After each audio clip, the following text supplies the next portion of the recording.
Gémeaux, bonjour et bienvenue sur ma chaîne pour votre lecture de vie sentimentale pour ce mois de février 2020, incluant évidemment la Saint-Valentin comme je vous l'avais promis. J'espère que vous allez bien. Alors, on va faire cette lecture sous la forme du cœur que vous connaissez maintenant depuis le temps. Je rappelle simplement deux, trois petites règles. Donc, du côté droit, c'est vous, Gémeaux, pour qui je lis. Et de l'autre côté, c'est votre partenaire. Sentez-vous néanmoins parfaitement libre de changer si vous vous reconnaissez davantage de ce côté-là. Il n'y a pas de règles, il n'y a pas de il faut que. Si vous vous reconnaissez plus ici de ce côté-là, évidemment changez, écoutez votre intuition. Il faut que ça fasse résonance en vous. Si ça ne fait pas résonance, eh ben, c'est que cette lecture, elle n'est pas pour vous tout simplement. Et puis peut-être la prochaine fois, voilà. Maintenant, l'autre chose à éclaircir, c'est la notion de partenaire. Alors, c'est une lecture sentimentale, d'accord? Donc, a priori, c'est la personne que vous aimez, la personne qui est dans votre vie, la personne avec laquelle vous vivez ou avec laquelle vous êtes marié. Si vous êtes seul, ça peut être la personne à laquelle vous pensez, à laquelle vous rêvez, sur laquelle vous fantasmez, celle que vous appelez de vos voeux, celle qui vous est destinée, bref, c'est l'autre, d'accord?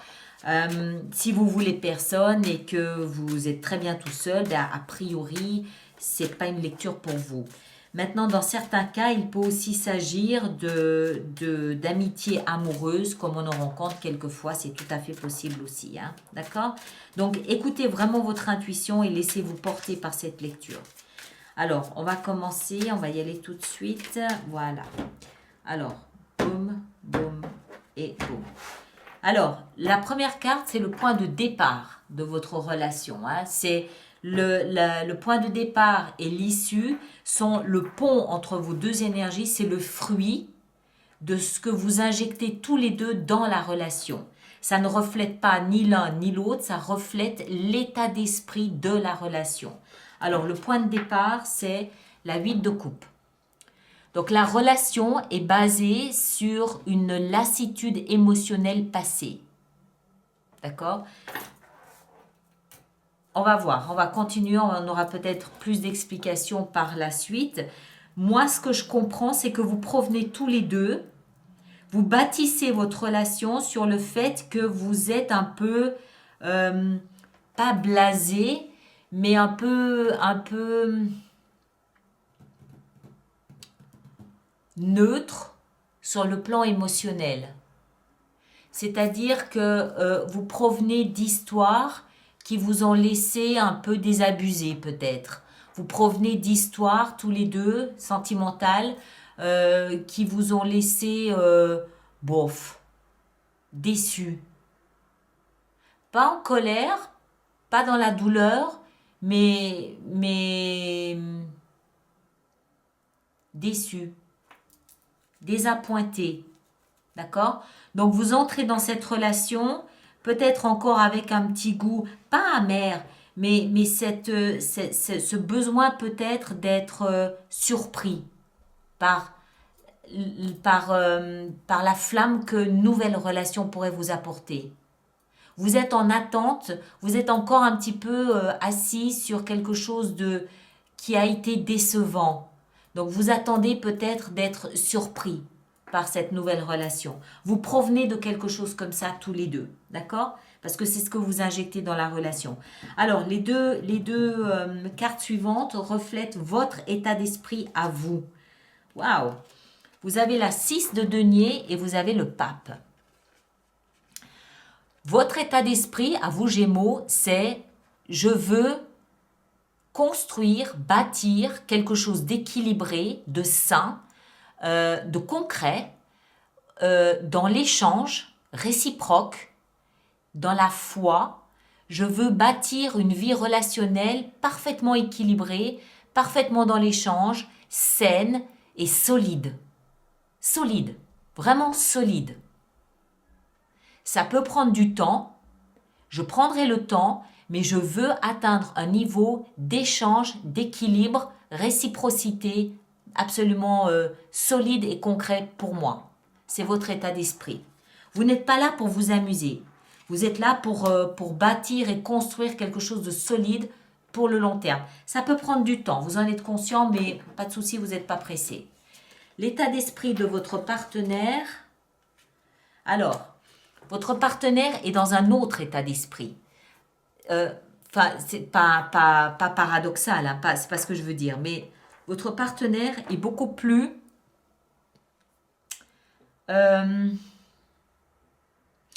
comment est-ce qu'il faut que je dise ça, a peut-être les idées beaucoup plus tranchées ou tranchantes que vous.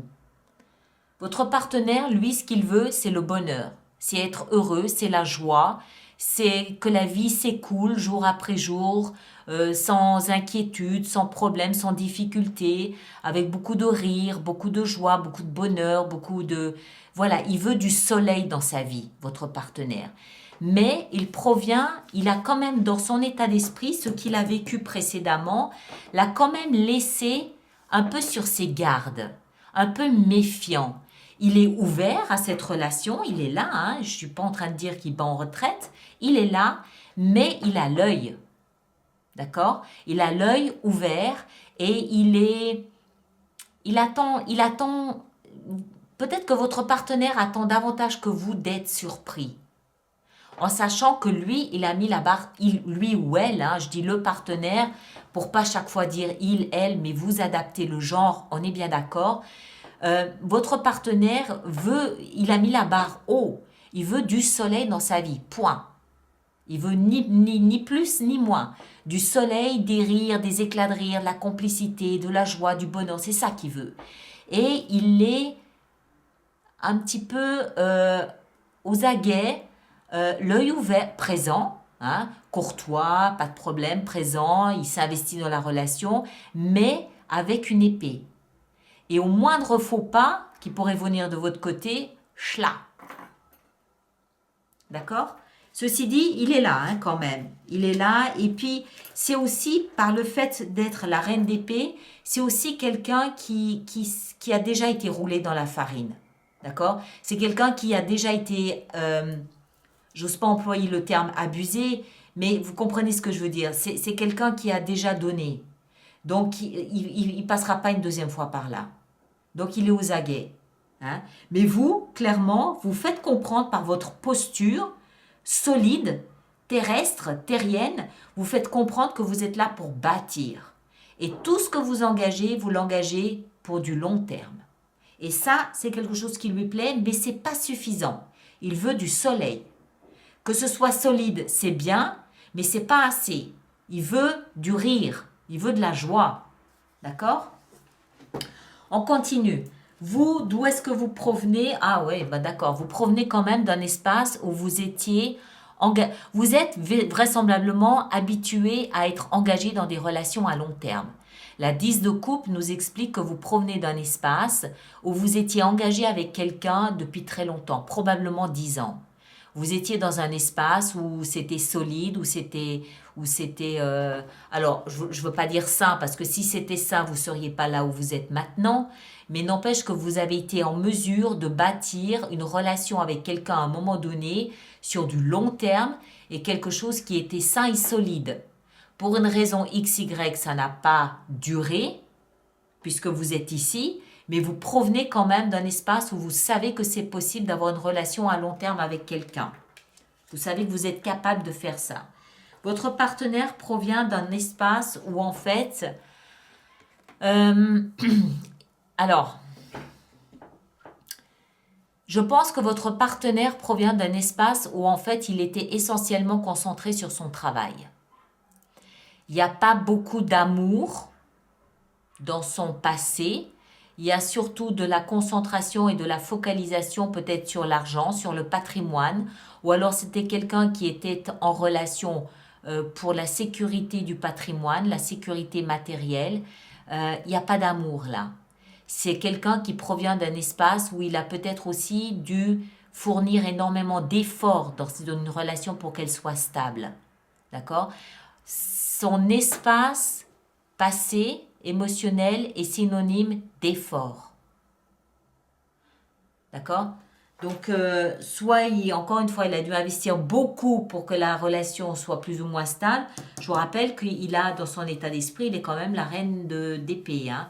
Donc, soit il a dû fournir beaucoup d'efforts, soit en fait, il n'y avait pas d'émotion du tout. Et c'est quelqu'un qui était concentré à fond sur le travail. Les actions que vous engagez sont le chariot et la 7 de bâton. Le chariot nous explique que vous voulez que les choses aillent vite. Vous voulez du mouvement, vous voulez peut-être aussi déménager ou voyager ou vous déplacer, mais vous voulez que les choses aillent vite. Et puis, la 7 de bâton nous explique ici que vous êtes... vous savez ce que vous voulez. D'accord? Il n'y a pas de doute là-dessus. Vous savez ce que vous voulez aller vite. Vous voulez protéger ce qui est important à vos yeux. Je vais en rajouter une. Parce que pour moi, ce que ça veut dire, c'est que cette relation est pour vous très importante et vous la défendez bec et ongle, envers et contre tout, et surtout contre tous. Vous avez peut-être dans votre entourage des arguments contraires, des arguments, des gens qui essayent de vous convaincre qui essaient de vous convaincre que votre positionnement n'est pas forcément bien fondé, mais vous n'en avez cure. Vous savez ce que vous voulez. Pour vous, les choses sont claires, sont limpides et vous voulez que ça aille vite. Encore une fois, il y a peut-être une notion ici de déménagement. Je vais en rajouter, on va prendre celle-là. Je vais en rajouter une, voilà. Pour vous, cette relation correspond à vos rêves. Cette relation correspond à vos désirs. Et vous allez vous battre, vous allez vous battre pour cette relation parce que c'est ce que vous voulez. Vous le faites. Vous attendez pas, vous le faites. Vous êtes un parfait bâtisseur. Un parfait bâtisseur. D'accord? C'est la relation que vous voulez et vous allez tout faire pour qu'elle puisse grandir et s'épanouir normalement en étant en sécurité. Les actions engagées du côté de votre partenaire sont le monde et la 9 d'épée. Alors, je pense que de là d'où provient votre partenaire, si votre partenaire a cet état d'esprit de la reine d'épée, encore une fois, c'est quelqu'un qui provient d'un espace où il a été berné. D'accord? Il a été blousé. Il a été pas forcément manipulé, mais déçu. Du coup, entrer dans une nouvelle relation pour votre partenaire, c'est peut-être un petit peu cauchemardesque. Je vous le rappelle, il est sur la méfiance. Il a un glaive avec lui. Quand on parle d'amour, arriver dans un lit parlant d'amour avec un glaive entre les deux, bon, je ne sais pas vous, moi ça me rassurait pas trop quand même non plus. Donc c'est peut-être un peu compliqué quand même pour lui de se lâcher complètement. Hein? Il était peut-être un petit peu inquiet, peut-être un petit peu angoissé, peut-être un petit peu soupçonneux, méfiant. Mais votre attitude ici et le fait que vous vous battez et que vous défendez cette relation bec et ongle fait comprendre à votre partenaire qu'il est en sécurité. Vous lui faites comprendre par votre comportement que vous tenez les choses en main, que vous maîtrisez la situation et que vous allez vous battre pour construire cette relation avec lui. Pour vous, c'est clair. Et c'est en plus le message que vous faites passer de l'autre côté. Votre message, il est limpide. Il est limpide et il est reçu 5 sur 5. Du coup, votre partenaire est en mesure de mettre une fin à ses doutes, à ses questionnements, à ses inquiétudes, à ses soupçons peut-être aussi. Il met un terme à ça. Il décide de vous faire confiance et il décide de changer d'attitude, de poser le glaive, tout simplement. Il pose son glaive. D'accord? Le monde nous explique qu'il met un terme à ses inquiétudes, à ses angoisses. Et comme c'est dans les actions engagées, il le fait réellement. Et il vous montre par là même que elle va poser son glaive et elle va vous laisser gérer ça comme un chef d'orchestre parce qu'il semble que vous ayez vraiment les choses en main. Ok? Le conseil maintenant qui vous est donné. Alors à vous, le conseil c'est, ben voilà, l'empereur. Vous êtes le vrai petit chef d'entreprise ici. Parfait. un sans faute. Un sans faute. Le conseil, c'est l'empereur. L'empereur, il fait quoi? L'empereur, il décide. Il prend des initiatives, il donne des ordres, il donne des instructions et il attend que les choses se fassent. D'accord? L'empereur, c'est celui qui règne. C'est celui qui dirige. C'est celui qui, par sa volonté, fait que les choses se font. Et c'est ce comportement-là qu'il vous est conseillé d'adopter. Prenez ce rôle d'empereur. Décidez, initiez, mettez en place, choisissez, déterminez. Montrez-vous rassurant pour l'autre. Montrez à l'autre que vous maîtrisez la situation. Et que si l'autre ne sait pas, s'il doute, vous savez, vous ne doutez pas. Pas une seconde. Et ça se sent ici de toute façon. Ça se sent dans votre lecture. Pas une fois vous ne doutez. D'accord? Le conseil qui est donné à votre partenaire, c'est le valet de bâton. Le valet de bâton, c'est peut-être le petit sous-fifre de l'empereur. Soyez peut-être pas... Alors, faites quand même attention à ne peut-être pas être trop rigide non plus, d'accord? Parce que l'empereur, tout autoritaire qu'il est, il a quand même cette figure aussi de patriarche. Alors, si ça peut rassurer quelquefois, ça peut aussi étouffer d'autres fois. D'accord? Donc, savoir ce qu'on veut, oui, mais n'étouffez pas pour autant l'autre non plus. Parce que l'autre en face de vous, il ne tient pas la rampe. Hein. Votre partenaire a le valet de bâton. Le valet de bâton, c'est le valet, ça veut dire que c'est quelqu'un de maladroit, c'est quelqu'un de gauche, c'est quelqu'un d'hésitant, c'est l'image de l'adolescent, de l'enfant. L'empereur, c'est le patriarche. Donc il y a peut-être un décalage. C'est peut-être aussi quelqu'un de beaucoup plus jeune que vous. Mais il y a un décalage de confiance, de tenue, de comment je me maintiens dans la vie entre les deux. Il y a un décalage énorme. Si vous êtes plein de confiance et de certitude, en face de vous, votre partenaire est quand même un petit peu hésitant. D'accord? Bon, il a quand même le bâton. Ça veut dire qu'il y a la passion, il y a l'initiative, il y a la volonté, il y a le dynamisme, il y a le feu, il y a le je veux. Mais c'est un je veux d'adolescent, quoi, qui n'a pas l'assertivité de l'empereur. D'accord? Donc attention à ça peut-être. Néanmoins, dans la position du conseil, c'est un conseil qui est donné au partenaire d'initier quelque chose, de croire, d'oser. Et ça se ressent après ce que lui, il a entrepris, d'accord? Mettre un terme à ses angoisses, à ses inquiétudes, automatiquement derrière, bon ben, j'arrête d'avoir peur et du coup, j'ouvre une porte, j'ouvre ma confiance et je permets à ce nouveau départ de prendre racine, de s'élancer, de se nourrir. Donc il y a ce début, il a ce stade où oui je veux, d'accord, oui je veux et je montre que je veux. Alors la dernière position ici c'est l'issue de la relation, mais je rappelle que c'est l'issue à ce stade, avant que les actions ne soient entreprises et que c'est pas gravé dans le marbre, que ça peut encore être modifié et influencé dans un sens comme dans l'autre. Mais néanmoins, il nous faut une issue et la voici. L'issue de la relation, c'est la 10 de denier. Regardez l'image, l'illustration, si ça veut bien focuser. Allez, voilà.